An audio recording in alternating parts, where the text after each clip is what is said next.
All right, and so in this video, we'll be talking about our last will and testament document. Okay, this is a document that you will need to fill out as part of your no-cost benefits. Okay, so let's start off with the definition of a will. Okay, by definition, a will is a legal declaration of a person's wishes regarding the disposal of his or her property or estate after death, especially a written instrument legally executed by which a person makes disposition of his or her estate to take effect after death. Okay, so basically, will is a written declaration as to how you need to dispose your estate. Okay, to take care of your estate. Okay, by definition, a testament on the other side is a tangible proof or tribute or an act by which a person determines the disposition of his or her property after death.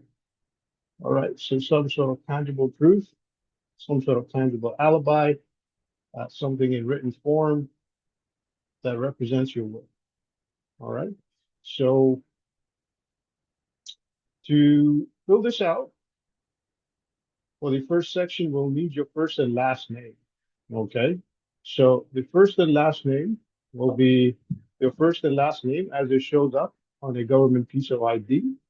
And this could be your driver's license, your health card, so on and so forth. Okay. So for this example, let's say your first name is XYZ and your last name is YZZ. Okay, so you may fill in your first and last name over here. Okay, so this is the last will and testament of me, XYZ, YZZ, of the, so here you'll type in the city. So let's say the city of Toronto.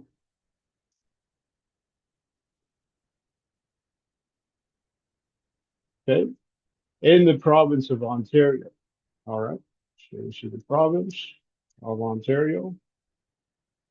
Okay, made on, this will be the date when you fill this out. Okay, so let's assume this is October 5th, 2024. All right, so that's it for the first line over here. Okay, the second line has to do with the revocation of prior wills. Okay, so revocation is basically rejection. Okay, so technically you're saying that I reject anything prior to this, anything I might have filled out, any will, any codicils, or any testament. Okay, so revocation by definition is the act of saying that an agreement or law is no longer in effect. Okay, so hence prior wills are no longer in effect. All right, codicil on the other side. Okay, this is a little bit of writing on a small piece of writing material used to add or change something about a larger piece of writing. Okay, now a codicil to a will can change the terms of the original will completely. And one may use this codicil to make changes to will without having to rewrite your entire original will document. All right, so basically, this could be one of your forms that you fill out to change the beneficiaries on your policy. It could be your policy service request. Okay, you can change your executor, you can update your beneficiaries, update gifts for the beneficiaries, and so on and so forth using codicils. Okay, however, if you filled one out prior to this will, okay, by signing this will, you'll be rejecting that codicil as well. All right. And finally, you have testamentary disposition. So by definition, a testamentary disposition is disposal or transfer of estate or assets via tangible proof or tribute. Okay. Also, it is an act by which a person determines the disposition of his or her property after death. Okay. So basically, this has to do with estate planning. All right. And when we talk about disposing estate, we're talking about allocation of estate to beneficiaries, okay, creditors as well as tax liabilities. All right. So going back to the second line, I revoke all former wills, codicils, and testamentary dispositions previously made by me. All right. So you're rejecting all the wills, codicils, and testamentary dispositions prior to this will. Okay, further down, the third line has to do with the appointment of executor, personal representative, and trustee. Okay, now before we read this out, let me give you an overview as to what we are talking about. Okay, so an executor is a person who's responsible for distribution of estate. Okay, this is based on tax liability and credit and loans. Okay, this person may be forced to sell part of your estate, such as in a liquidation or an auction, or the entire estate to pay for tax liabilities and credit and loans. All right. Duties of an executor, they include identification and collection of assets in the estate, as well as safeguarding and investments of those assets. Okay, so basically, this is a person appointed by the will maker, the testator, to execute a will after his death. All right. On the other side, a trustee is a natural or legal person to whom person is legally committed to be administered by the benefit of the beneficiary. All right. So basically, this is the person you appoint to take care of your estate if the beneficiaries are not of majority age. Okay, so they're under 18. All right. So they're not the age of majority, which is 18 years old in most provinces. So if they're under 18 for their own good, as well as for legal purposes, then you will need to assign a trustee to allocate, to manage your assets, as well as to transfer your assets if they're needed. All right. And finally, a personal representative. Okay, by definition, this is one recognized as a representative of another party or his or her interest, specifically an executor or administrator who may bring or subject to an action or proceeding for or against a deceased person and his or her estate. Okay, so this is your personal representative. Okay, somebody who represents you and your estate. All right, so going back to this line over here, I appoint blank to be the executor, trustee, and personal representative of this, my last will and testament. However, if my said executor, trustee, and personal representative should refuse to act, predecease me, or die without having proved this will, then I appoint blank to be the executor, trustee, and personal representative of this, my last will and testament. So here we are talking about primary executor, trustee, and personal representative, and contingent executor, trustee, and representative. Okay, so your primary executor, okay, or trustee will be the first person, okay, that you will be assigning your estate to. All right.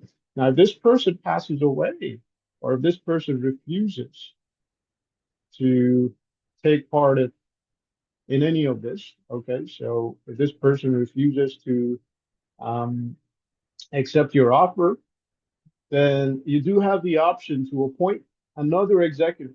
All right. You do have the option to appoint another trustee, and this one will be called your contingent trustee or executive. All right. So this is your contingent trustee and or executor. All right. So when it comes to a trust, okay, a trust is basically an organization, okay, that takes care of the policyholder's estate. And the same trust is responsible for distribution of the estate. Okay, we talked about the trustee.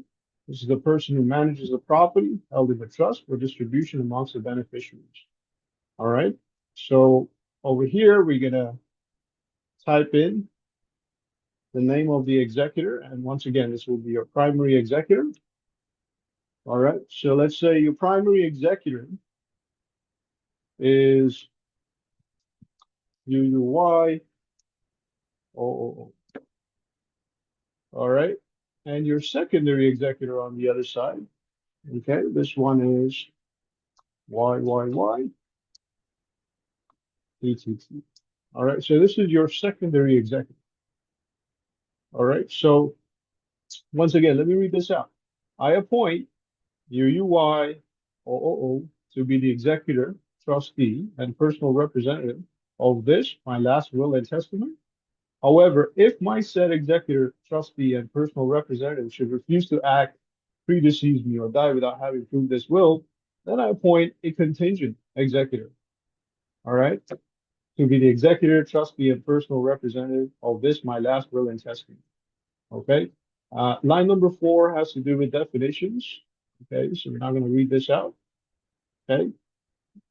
Line number 5, trustee to administer my estate. Okay, manage my estate. Okay, so 5.1, I give my trustee all my property of every kind and wherever located to administer or manage as I direct in this will. Okay. In administering my estate, this is line 5.2, my trustee may convert or retain my estate as set out in paragraph 10.2 of this will. Okay, so convert as in turn your assets into cash, okay, for distribution, all right, or to pay off your creditors, or to pay your tax liabilities, all right. Retain my estate, okay, retain as to hold my estate, keep your estate as it is, all right, so on and so forth. So let's go back over here. Okay, so by definition, administer means to manage or supervise the execution. Okay, in this sentence, it would mean to supervise the execution of the estate in terms of its distribution, beneficiaries, creditors, and tax liabilities. All right, so basically, this is administration of the estate. As you can see, okay, the person who's responsible for managing your estate can turn your assets into cash, okay, or gold bars, and so on and so forth. Again, this could be to pay off a loan, to pay off mortgage, or to pay off tax liabilities. All right. So line number 6, debts to be paid from estate.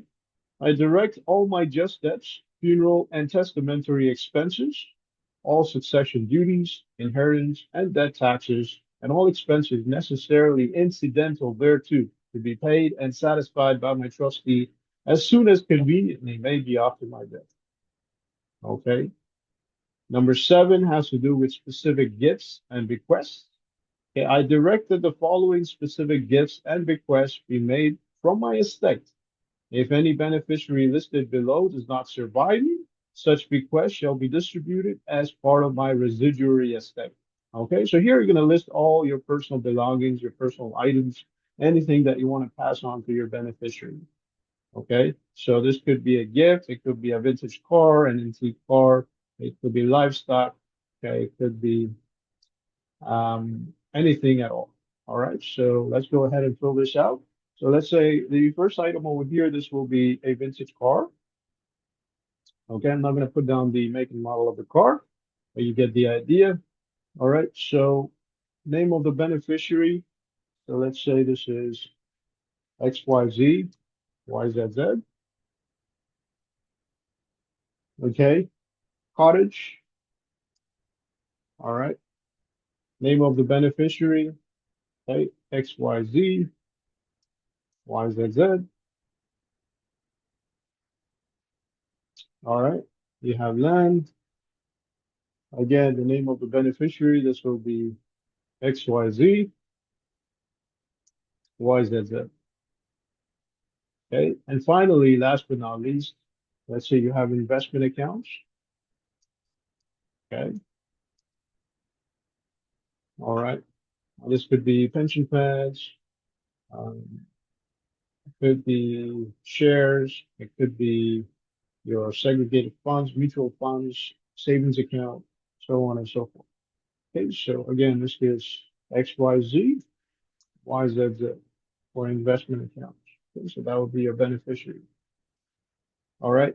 Now, just to let you know, we will need to initial each and every page over here, which we'll do after we sign this one. Okay. Let's move on to line number 8. Okay, so the line number 8 has to do with gift of pets. Okay, so this has to do with pets. So let me read this out. In the event that my pet shall survive me, I direct that my trustee give my pets to so on and so forth. But if that person is unable or unwilling to accept my pet, I direct my trustee to give my pets or pet to so on and so forth. Okay, so here you'll have your primary beneficiary. Okay, and in this one over here, in this blank, you will type in your secondary or contingent beneficiary if something happens to the primary beneficiary. Okay, if my trustee determines that neither persons are able or willing to accept and care for my pet or pets, the trustee shall surrender my pet or pets to the branch of the Humane Society or the Society for the Prevention of Cruelty to Animals closest to my residence in the expectation that the pet or pets will be placed in an appropriate home. Okay, my trustee is authorized to give the person that accepts my pet the sum of a certain figure over here for their care and safety. Okay, so again, when it comes to pets, by definition, pets are animals that you don't consume. Okay, these are animals that you socialize with, okay? Animals that you play with, animals that you may keep in your house, in your shed, so on and so forth. All right. If it's a fish, it would be in an aquarium. All right. So going back to our line 8, you want to type in the first and last name of your primary beneficiary. So let's say in this case, this is, okay, XYZ, YZZ, okay? And I direct my trustee to give my pet to, let's say this one is YYZ, okay, YZZ. Okay, so the second person over here, okay, this person is your contingent beneficiary, okay? And the person who accepts, okay, your pets, the person or the people who accept your pet, okay, if you have more than one beneficiary over here, okay, or the organization that accepts your pet. Okay, so this is if this is an organization, all right, if this is an association, an organization, a business, so on and so forth. Okay, um, you declare, okay, that you will authorize your trustee to give them a total of a certain figure over here, which is let's say $10,000. Okay, for the care of the pets, right? Because obviously, when you transfer pet ownership to somebody else, they will have bills to pay. Okay, you have wet bills, you have um, bills for toys for pets, okay, so on and so forth. Okay, payment of the residue of my estate. Okay, so line number 9, this has to do with payment of residue of my estate. Okay, so I direct my trustee to distribute the residue of my estate to the following beneficiaries in percentages as shown. If any beneficiary listed below does not survive me, okay, let's say the deceased beneficiary, okay, but the deceased beneficiary leaves one or more children surviving them, the share of that deceased beneficiary shall be equally divided among those children of the deceased beneficiary that are alive at my death.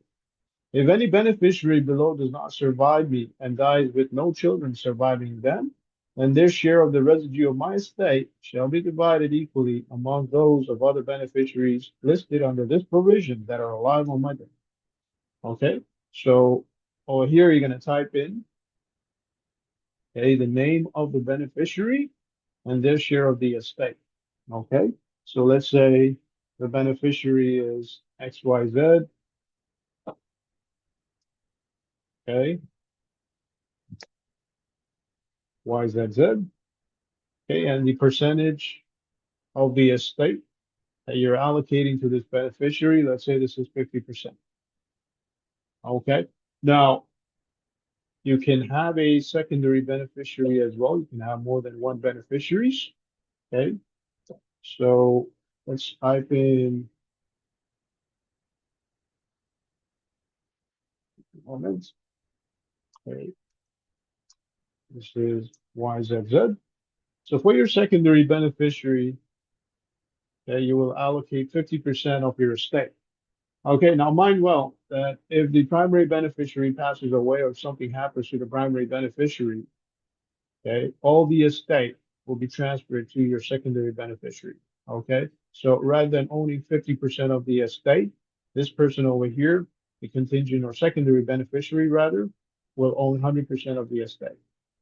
Okay, so even though this person is the secondary beneficiary for 50% of your estate, is a beneficiary for 50% of your estate, he or she is also a contingent beneficiary. for the other 50% that this person, okay? So again, I direct my trustee to distribute the residue of my estate to the following beneficiaries in the percentages as shown. If any beneficiary listed below does not survive me, the deceased beneficiary leaves one or more children surviving them. The share of the deceased beneficiary shall be equally divided among those children of the deceased beneficiary that are alive at my death. So if something happens to this primary beneficiary, okay, prior to the estate being transferred to the secondary beneficiary, okay, the trustee will try and allocate this estate to the children of this beneficiary, okay? So if this beneficiary has any kids, okay, the estate will be distributed amongst them, all right? If not, okay, then the share of the residue of the estate shall be divided equally among those other beneficiaries listed under this provision that are live on the debt. Okay, so that are live on my debt.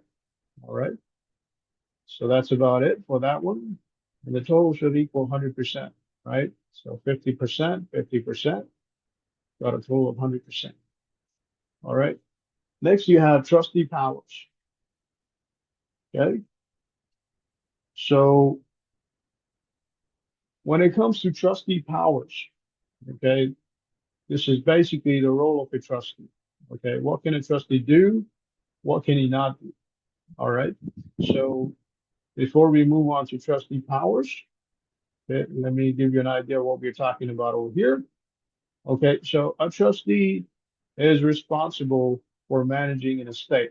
Okay, so this could cover things like property management. Okay, it could cover um, things like uh, allocation of estate. Okay, to make sure that this estate is allocated to beneficiaries for the age of majority and over. Okay, not under the age of majority. All right, so on and so forth. Okay, so right down over here, line 10.1, I give my trustee the following powers. Okay, when my trustee administers my estate, my trustee may convert my estate or any part of the estate into money and decide how, when, and on what terms. Okay, so basically the trustee can convert the estate into liquid cash if there need be to pay off creditors, okay, to pay off tax liabilities, okay, to allocate the estate to beneficiaries. All right, it's just easier to do if it's in the form of cash, right? Rather than having to allocate properties. Okay? Because with properties, you have to deal with tax liabilities, you have to deal with capital gain. Okay, so it's easy that way. All right. So further down, okay, my trustee may keep my estate or any part of it in the form it is in at my death and for as long as my trustee decides, even for the duration of any trust in his will. And this power applies even if the property is not an investment authorized under this will, is a debt. Okay, if there's a debt owing on the property, or if the property does not produce income. All right, so let's go back here. So again, we're talking about allocation. All right, so before allocating the estate to beneficiaries, okay, the trustee will want to make sure that the beneficiaries are under the age of majority. Okay, um, so that investments can be made.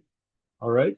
So if the beneficiaries are over the age of majority, okay, as far as I understand, the trustee is responsible for uh, distribution of estate amongst those beneficiaries.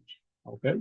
So the trustee will simply go ahead and hand over the estate to the beneficiary who is over the age of majority, which is 18 years of age. All right. So the reason why the trustee will hold on to the estate for investment purposes or for transfer is to make sure that there's legal compliance. Okay, not to make um, not just legal compliance, but also um, for the benefit of the kids. Okay, for the benefits, okay, of the beneficiaries who are under the age of 18. All right. So this is basically what that is all about. Okay, 10.3, when my trustee divides or distributes my estate, my trustee may decide which assets of my estate to allocate to any share or interest in my estate and the value of each of those assets. Okay, whatever value my trustee places on those assets will be final and binding on everyone interested in my estate. Okay, so basically, this is distribution or division of the estate. Okay, and the trustee decides which assets he or she wants to allocate. Okay, um, and whatever value the trustee places on the assets will be final and binding. All right, moving on to 10.4.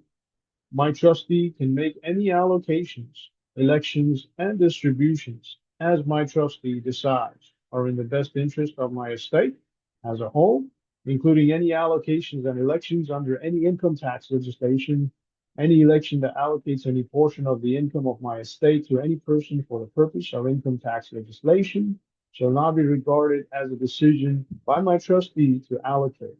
In fact, that income to that person, nor will that decision give that person any right to that income. Okay.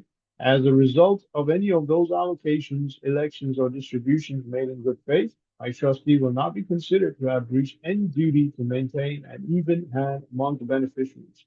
And my trustee will not be liable for any loss to my estate and any beneficiary of my estate. Okay. So if there are rules and regulations in place, which let the CRA, for example, Canada Revenue Agency, claim taxes from the estate, okay, claim tax liabilities from the estate. Okay. Um, okay. As far as I understand, those rules and regulations have little to do with the trustee. Okay. Um, so the trustee over here will not have to breach any duty to maintain an even hand among the beneficiaries, and the trustee will not be liable for any loss. All right. Okay. So if there is a loss of estate, okay, because of those rules and regulations, because of the election, okay, because of the income tax legislation, okay, the trustee will not be held liable, okay, for those rules and regulations. All right. Okay. 10.5, when holding, keeping, or investing, my trustee may invest in any investments authorized by any legislation that governs the action or conduct of trustees, or personal representatives in my jurisdiction for the investment of trust funds. Okay. So, all right. If the trustee is responsible for holding on to the estate, okay, this person may make any sort of investment in the estate, okay, to manage the estate, right? This is if the beneficiaries are not the age of majority, okay? So basically, line 10.5 talks about investments. It talks about holding, keeping, or investing the estate, all right? 10.6, if my estate holds any interest in any business, incorporated or otherwise, my trustee may deal with that interest and may exercise any rights, powers, and privileges in connection with that interest to the same extent as I could if I were alive and the only owner of that interest. Okay? So if the estate has any interest in any business, all right? So we're talking about business partnership. Okay, so when it comes to a business partnership, all right, if the estate is made up of it's made up of assets. Okay, so if it's made up of assets, um, and when we talk about assets, we're talking about business assets. So for business assets, you have crisscross insurance, cross purchase insurance. You have let's see, share redemption plans. Okay, so if the trustee is responsible for a stake, okay, that has to deal with um, partnership, a business partnership, an allocation of shares, okay, then the trustee, okay, may deal with that interest. Okay? So the trustee may receive the money that the trust is entitled to, okay, as part of the crisscross insurance, okay, as part of the cross purchase agreement, for example, or as part of the share redemption plan. Okay. So in the case of a share redemption plan, the trustee may receive money from the business itself, from the corporation. Okay. Whereas for crisscross and cross purchase, the trustee may receive money, okay, from the remaining partners in the business, the partners, the surviving partners in the business. In that way, it can satisfy the rules and regulations as well as the obligations as specified by this line. All right, 10.6. And 10.7, my trustee, with respect to any property, personal or real, forming part of my estate, may exercise any rights, powers, and privileges in connection with that property to the same extent as I could if I were alive and the only owner of that property. All right, now those powers include managing any of that property, spending money out of the capital and income to either or repair, convert, improve, or rebuild any of that property, raising any building on that property, erecting any building on that property, insuring any of the property against whatever risk and whatever amounts my trustee decides, renting, leasing, or permitting the use or occupancy of any of that property, okay, for any period of time and on whatever terms that my trustee decides.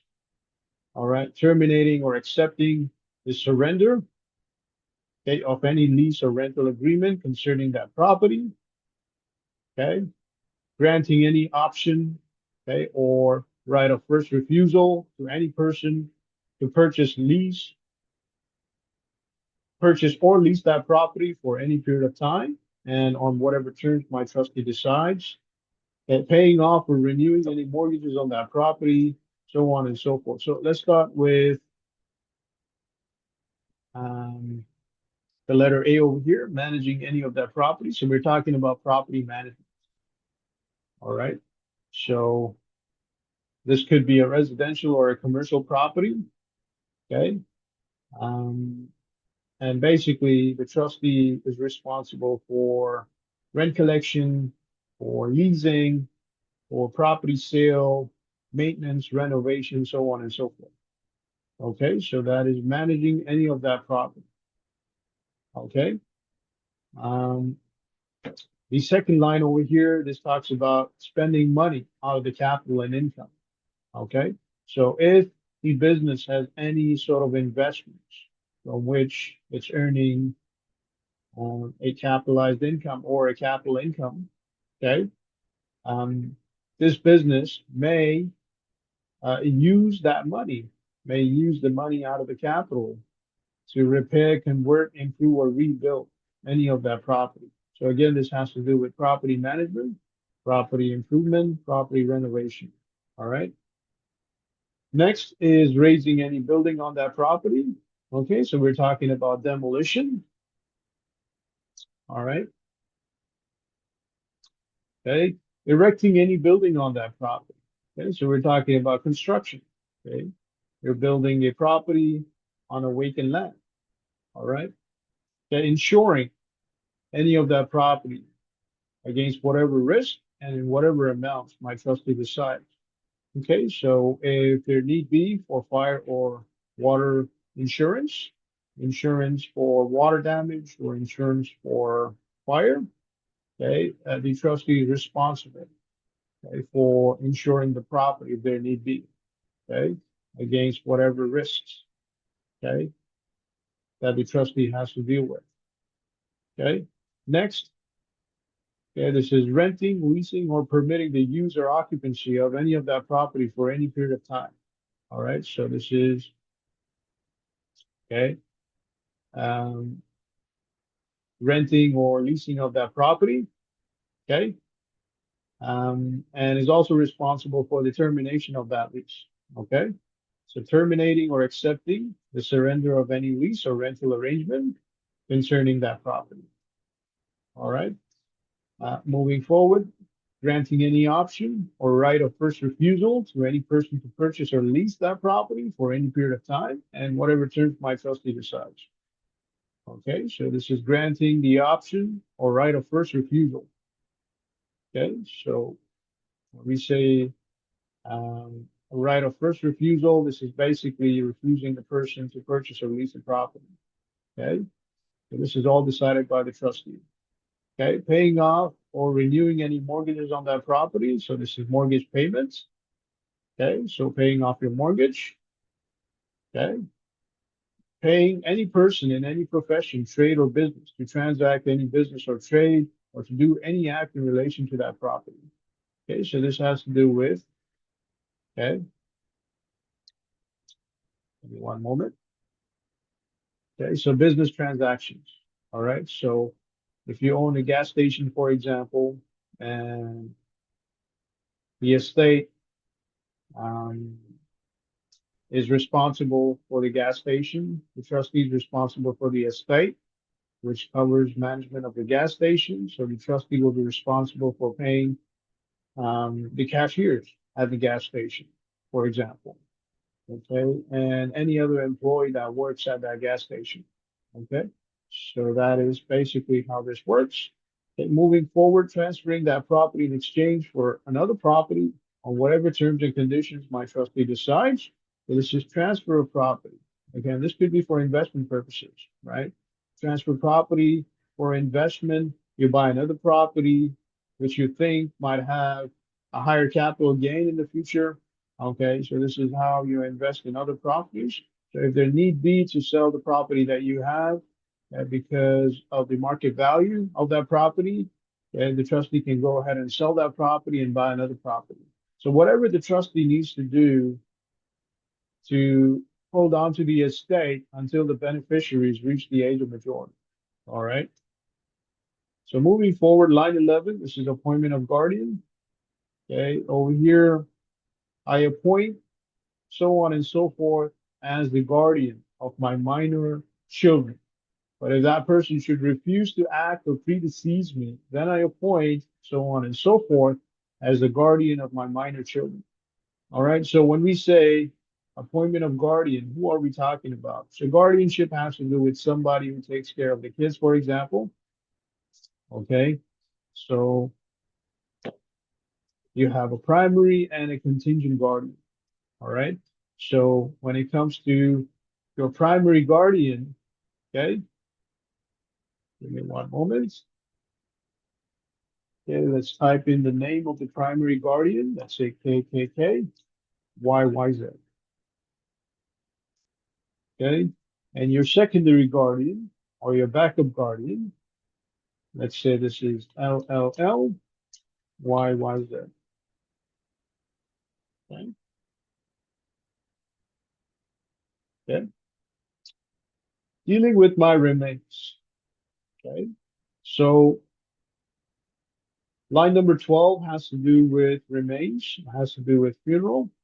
Okay, so I want my remains to be so on and so forth.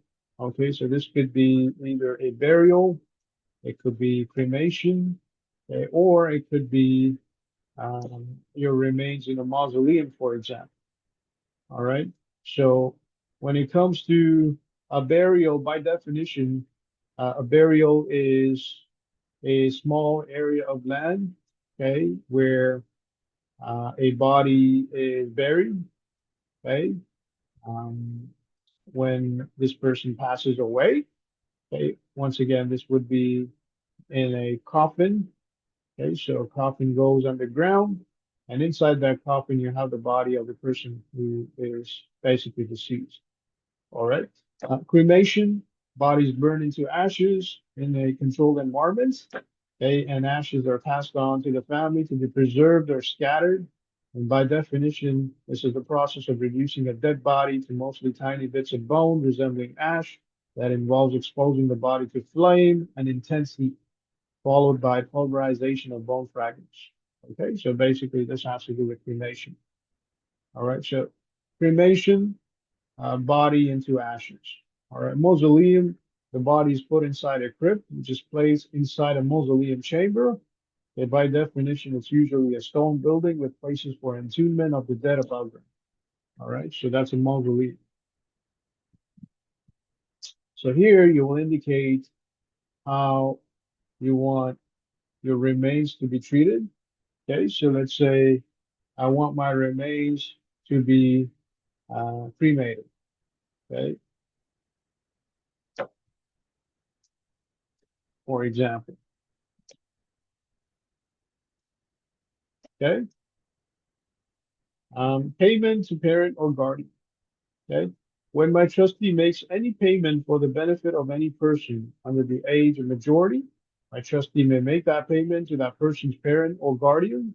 When the parent or guardian receives that payment, my trustee is discharged for that payment and need not inquire about how it's used.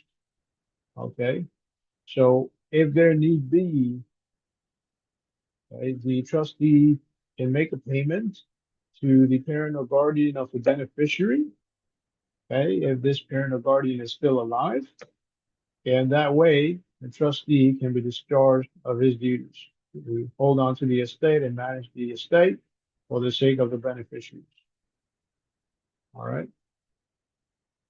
Okay, so on this page, okay, you'll basically need the signature of two witnesses. Okay, and you want to make sure that these witnesses are people who are not named in the will. Okay, so these are people who are not in the will. Okay, and you'll need your signature as well. Okay, so let's go ahead and sign this document over here.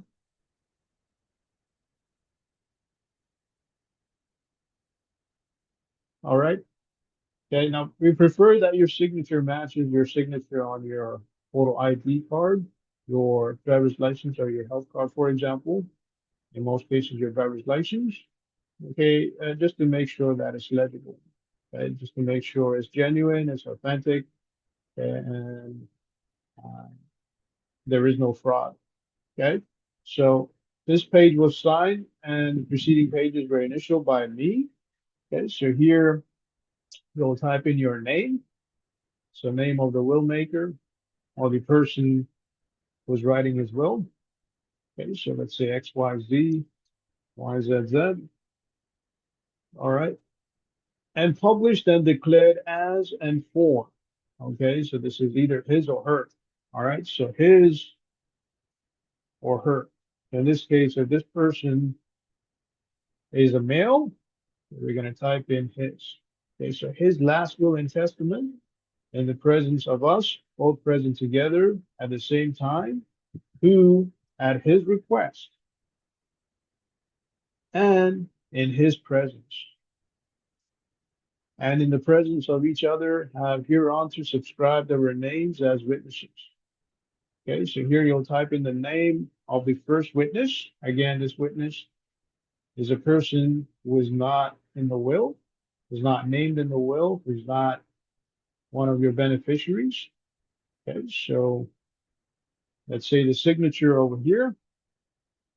Okay,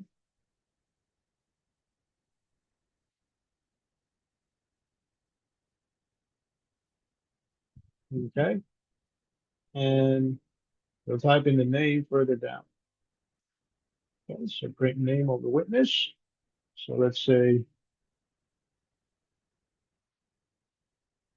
okay, XYZ, okay, YQQ. All right. The address. So this is 123 Domingo Crescent.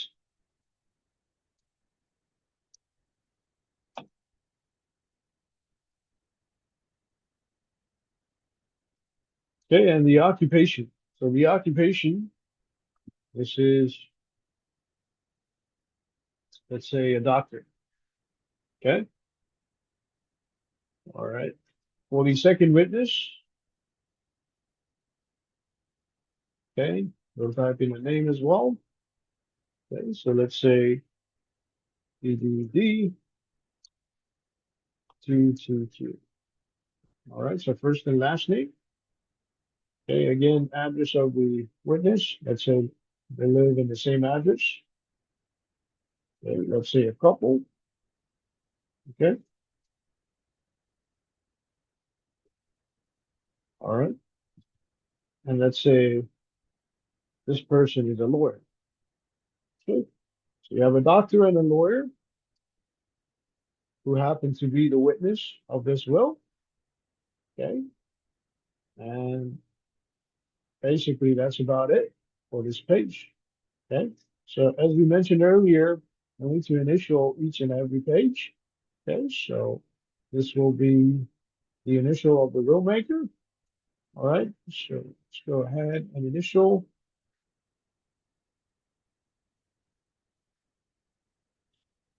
Okay,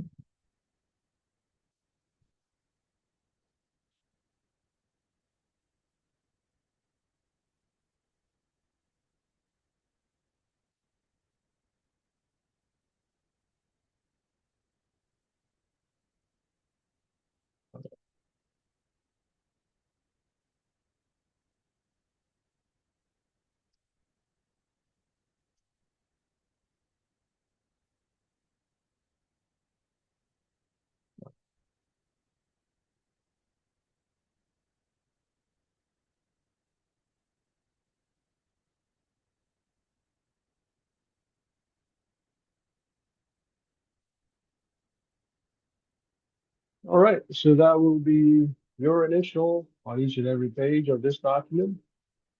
Okay, okay, and on this page, this is page number 10. Okay, you will type in your name. So will off. Okay, so let's say XYZ, YZZ.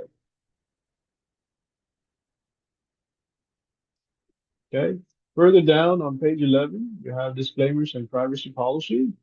Okay, so just to let you know, that this is not your final copy. Okay, your final copy will be produced by Canada Wills at canadawills.com, for which there's a promo code. And this is the promo code over here. So you'll type in this code once you access the website to this website over here. Okay, and you should see all the information that you filled out in this form pre-filled on that website. Okay, and if you have any further questions, if you have any questions or concerns, you may also reach out this email address. Okay, reach out to this email address, which is info@notepostlaw.com. All right. Okay, further down, you have your disclaimer and your privacy policy. Okay, all right. So that's basically how you fill out this document. All right. On behalf of American Income Life, this is Obey, and we have a great day.